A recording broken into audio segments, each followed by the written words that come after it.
all the vacuum lines and all this shit are put back together. Yeah, I believe the vacuum is good. Where's this gonna power from, Chris? Alright, so, hey, this is Daveo, and he's been running a consistent 215 plus all run long, and he's going to tell us a little bit about his bike. Go ahead, Dave.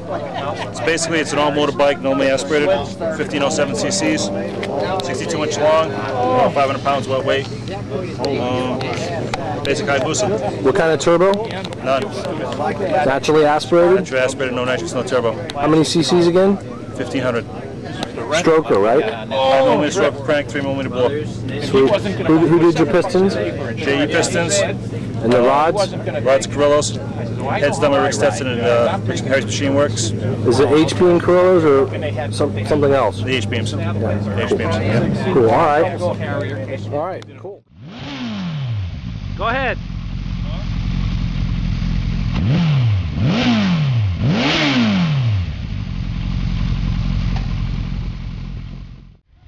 Tank shut down. Starting line, give me your number, please.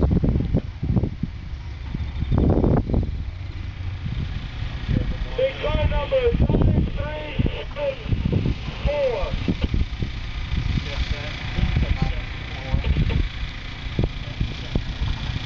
Next vehicle on course 9374. Send them on.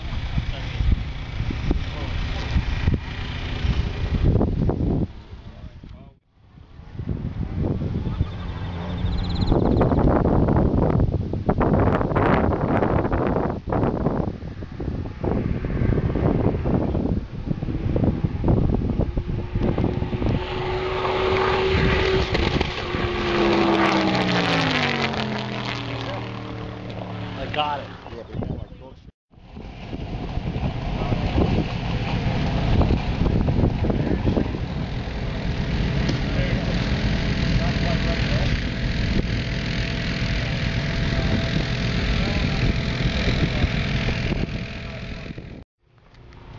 Probably gonna run about 210. I better hold my arm straight out and swing my camera. Here we go. Something's going on. I don't know. Something's wrong.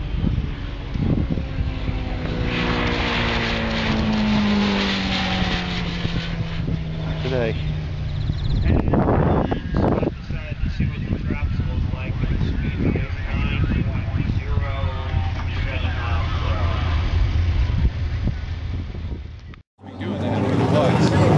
So Dave, tell me real quick about this tank. This tank was done by Catalyst. They've worked with me. They've helped me out with this tank. It holds 2 gallons. Allows me to get out of a little more. They make products. Do you have any other one-off pieces on the bike? Oh, there's a bunch of them. A lot of them handmade by machinists that are associates of mine. Dynamic wheels, dynamic procurement wheels. Run twice with the pistons. Pistons are JE pistons made to Brock specs. Who makes the swing arm? Swing arm is made by Colby Adams. How many over? This is a 4 to 6, I believe. Or actually 2 to 6. This is about 4 inches over now. And what gearing are you running right now? I can't tell you. Classified information. Classified information. I respect that.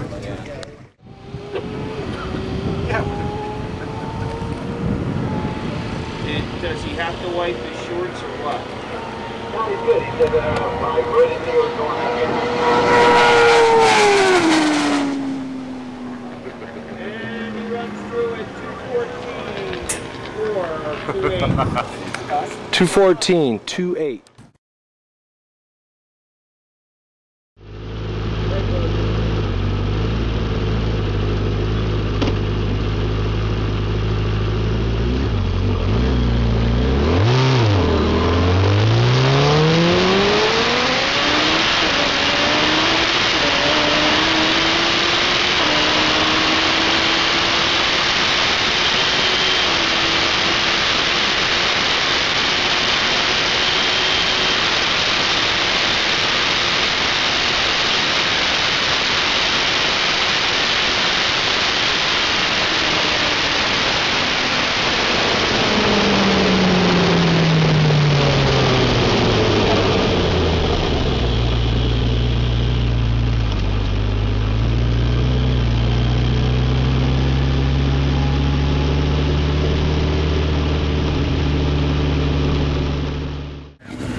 How'd it feel?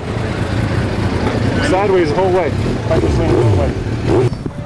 All right, so we're talking to Daveo about the line he's taking, about the black patch that you saw in the onboard video, and what he's going to try for this next run. Go ahead. Max is unique. Picking your line depends on you, the bike, the rider, and how you ride. I typically will come down the right side of the track and let my bike drift over to the center because Max kind of jogs left as you come down the track. They put some patches in place that have a half-inch lip on the side that I don't want to come across and drift across, so I'm driving on the left side of the track, as you see in the video, to get a straight line down. What I'm going to try now is trying a different line more to the right to see if I can drift over but not get on the black patch. The straighter the bike goes, go down. The straighter the bike is going down the track, the faster the bike will go. Every time you change steering direction, you slow the bike down. So any steering input scrubs off speed.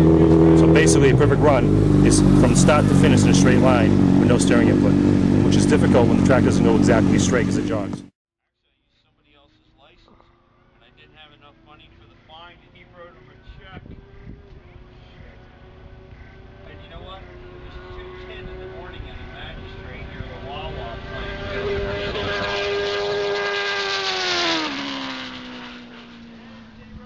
199,071. That bike you were looking at that's gone 219.9 yesterday has 10,000 hours into the motor. 10,000. So, Not counting my labor. how much labor do you have in it? I don't even track it. Countless hours. I mean, just countless. This is a result of 5 years of developing this bike. There was handmade, this special stuff, you asked about special stuff. This axle nut here, titanium. I mean, there's all kinds of little trick parts in this bike that you just don't see. The bar ends are shortened down, there's a lot of stuff on it that you do see and a lot of it you don't see. So why did you go with the titanium? Weight. I'm a heavy guy. I can go faster with lighter weight. How come you didn't just switch all the bodywork to carbon fiber then? Go back up in line. It depends, it's cost and availability. I've been trying to keep this bike as a street bike. This is why it's street tagged. This bike can come out of my trailer when I go home Monday and drive up the coast if I want and spend 100 miles on the road. It's a street legal bike with all the lights and all the accessories. Carbon fiber bodywork is still street legal, but then you get away from the stock aspect of it. The carbon tank starts pushing the Rome, but I need to get myself out of the wind because I'm not small. Cool.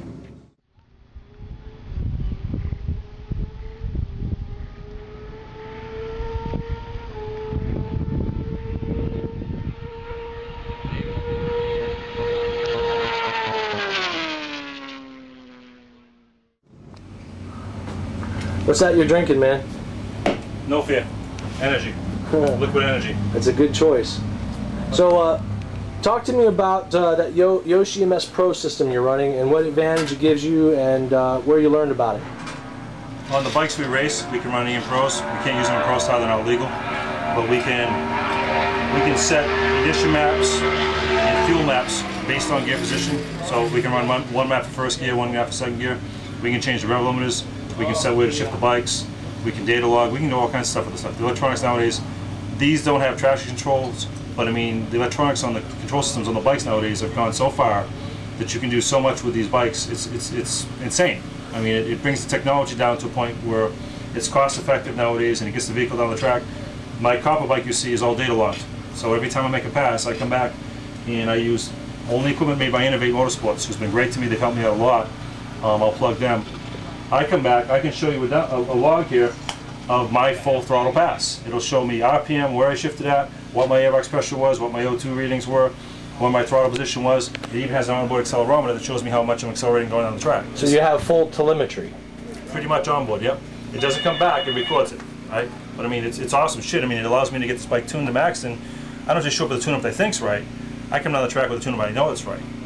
Cool. When you're on Interstate 95, Damn. the speedometer's racing. You must have got a fast one. Huh? You must have got one of the It fast weren't ones. mine. It wasn't yours? No, it was a guy, he raced, he got airplanes and everything. I wish mine would get a 220. It would run 220.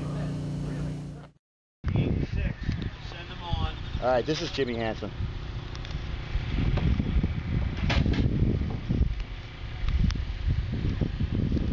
Now this is a non-stroker.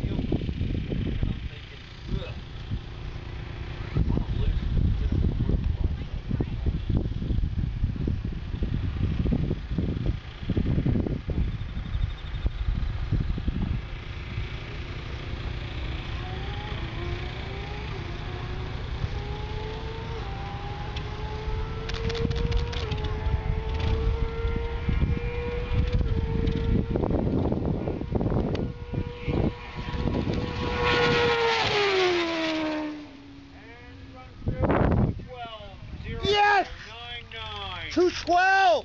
Yeah. Unbelievable. So, Dave, tell us what you do for a living. Build and race motorcycles, basically. You can actually make a living doing that? It's marginal. I mean, I had a bigger shop a few years back, big overhead, many employees. I ended up selling that to get back into racing myself, so I could do some stuff I wanted to do. You compromise income versus time. I mean, I'm at the track racing now. I also work with Brock's Performance and work with their racing team in Supersport. I support and tune Vince Wasker's bike, and last year was Vince Wasker and Ricky Gadsden.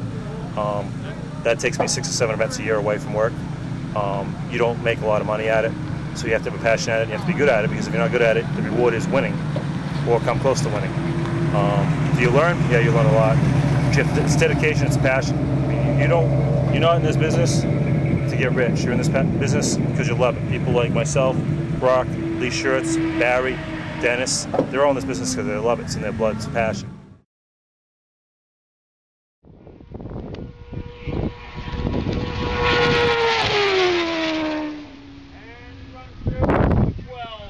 Yes!